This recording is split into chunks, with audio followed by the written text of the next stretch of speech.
Introdução. Este é um relato de um servo do Altíssimo da geração futura, que muito em breve eventos descritos neste irão acontecer acreditando ou não, virão tempos difíceis, dias de trevas e tribulação, angústia das nações, cada um sendo dizimado conforme o tamanho de sua idolatria.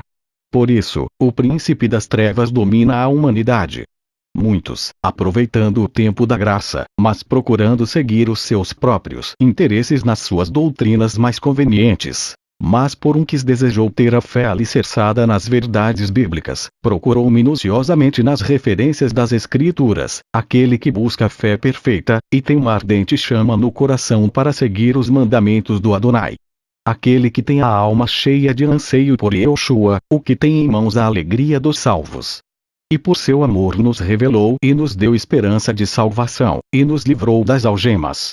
Éramos condenados pelo pecado, sim, de uma prisão espiritual. E Yeshua, a nossa esperança viva, para que no seu nome, fôssemos batizados e pela fé seguir as suas ordenanças, capacitou-nos com a linhagem de Abraão, para obtermos um paladar perfeito para o nosso Criador de todas as coisas, o Altíssimo. Este livro vem trazer grandes conhecimentos como o nome do Messias, do seu Pai e dos 10 mandamentos no Novo Testamento, o qual hoje é ignorado por muitos. Posso citar também, a respeito do livro de Mateus, não encontrado que é Trindade, de onde veio e para onde vai, e em que nome deverá ser batizado. Para obtermos certeza de salvação, e nos poupar de uma grande tribulação que há de vir sobre a toda a terra para dizimar os desqualificados do Altíssimo. E o que é o Espírito Santo? Como ele é? É a origem e a humildade. Biografia. Dando abertura deste testemunho e relato de minha vida pessoal. Éramos uma família muito grande de muitos irmãos, meu pai mineiro de Belo Horizonte, mas criado em Franca. Casou-se com 18 anos. Minha mãe do estado da Bahia, também muito nova, com 14 anos. Um povo muito trabalhador e muito saudável. Minha família foi se formando e depois de 8 anos eu nasci, mas já era o 7º filho do casal. Eu, Elias, quando ainda pequeno, com 2 anos de idade, fui tentado pelo adversário. Por 2 vezes tentou destruir a minha vida, mas como Deus é bondoso e misericordioso e tinha um plano na minha vida, Deus me deu a vitória. Pelo relato de minha mãe, a primeira luta foi quando ele me forçou a tomar veneno muito perigoso. Chamavam de Asdrim 40. Foi aí que começou a minha luta pela vida. Pelo desespero de minha mãe, fui desenganado pelos médicos. Fiquei com a boca toda queimada e com a gengiva quase apodrecida. Dentre as partes queimadas o veneno chegou às raízes dos dentes, não podia comer e nem beber, era alimentado por soro. Esse meu estado crítico se estendeu por meses. Depois de muito sofrimento, através de muitas orações de minha mãe, que não cessava de orar em meu favor. Ela, nova convertida numa igreja cristã e por isso agia assim, com muita perseverança. Deus ouviu a sua oração, a sua súplica e deu-me a cura e restaurou a minha saúde, isso também aumentou a fé dela por alcançar tamanha graça. Éramos uma família grande, de muitos irmãos. 3 meses após minha primeira luta pela sobrevivência, começava novamente a tribulação na vida de minha mãe. Isto foi quando o adversário me seduziu e forçou-me a tomar meia garrafa de querosene que era de uso de minha mãe acender a lamparina. Era uma força estranha, negativa, eu não podia controlar. Quando minha mãe dava banho em outros irmãos, ela ouviu um longo tossido doloroso vindo do quarto. Ela correu desesperada ao meu encontro e me viu caído no chão, meu corpo já estava fora de sentido. Nisso, eu me encontrava num lugar de luz, diante de um trono branco. E aquele trono tinha uma luz muito grande e reluzente que era impossível de olhar diretamente a ela, e dela saiu relâmpagos e trovões e uma voz que falava comigo. Sim, eu estava com Deus, o Criador.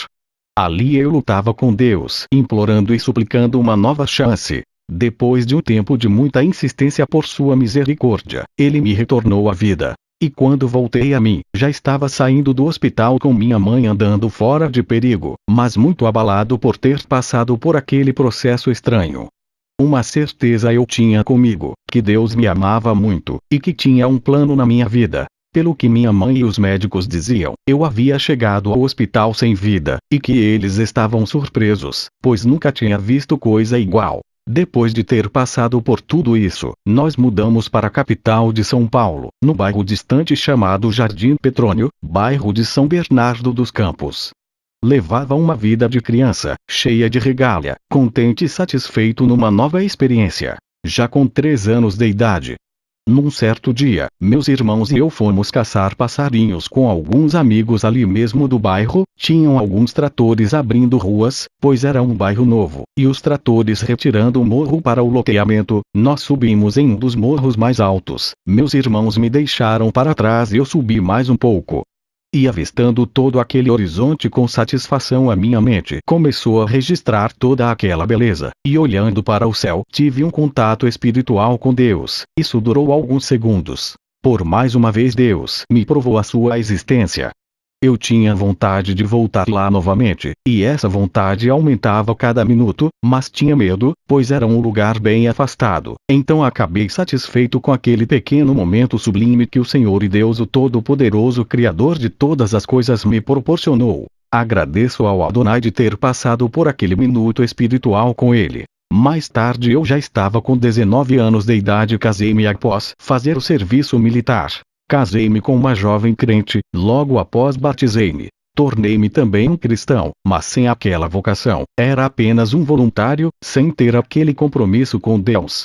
Eu gostava de jogar bola, era o meu divertimento e meu passatempo. Cada vez que ia jogar bola era uma briga enorme com minha esposa, mas mesmo assim eu tocava a vida. Também gostava de um aperitivo. Em cada compra que fazíamos, era uma garrafa de vinho, 3 ou 4 champagnes. Até as crianças, meus filhos, estavam ficando acostumados a beber também. Um belo dia, ligando o rádio para ouvir um programa evangélico, no qual eu gostava muito, naquele momento, ouvindo aquela pregação, um missionário muito conhecido estava pregando sobre doutrina. Dizia ele em sua pregação, que os ouvintes de casa que quiserem ser libertos pela fé, que jogassem suas bebidas alcoólicas e os cigarros fora, que agindo assim Deus daria a vitória. Eu, com um pouco de dó, assim fiz, peguei e joguei tudo fora. E desde então, comecei a ter mais contato com Deus. Quanto mais eu tinha contato, mais eu me aprofundava na palavra de Adonai. Meu coração ardia e se alegrava com as coisas santas do Altíssimo.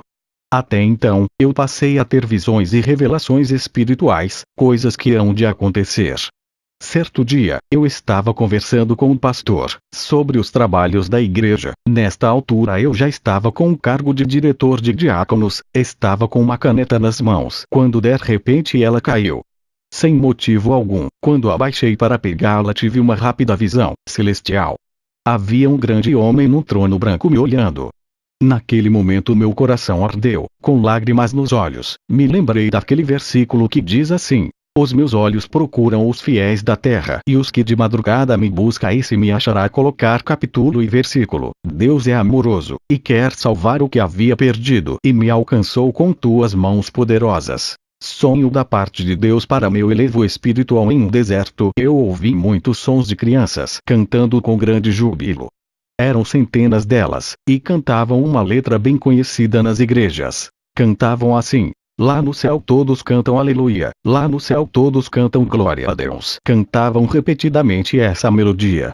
Havia também uma voz de um homem que cantava junto com as crianças. Era uma voz bem grave e afinadíssima que estrondava todo aquele vale. Mas eu não via ninguém, só aqueles cânticos daquelas crianças com essa grande voz messiânica. Eu continuei andando naquele deserto, e depois de andar bastante olhei no chão e vi uma coisa brilhante meio enterrado na areia do deserto. Cheguei perto para ver e peguei por uma braçadeira superior que tinha dentro dela. Era um grande escudo de algum guerreiro que havia perdido em uma grande batalha. Estava bem amassado e danificado, mas não perdeu o seu brilho. Era um verde bem brilhante e o centro dele por fora era um dourado ouro muito reluzente. Mas o Espírito de Deus que havia em mim conscientizava-me que aquele escudo era de Moisés, o grande libertador do povo judeu. No centro do escudo tinha um brasão, um símbolo, mas no momento não consegui ler o significado daquele símbolo.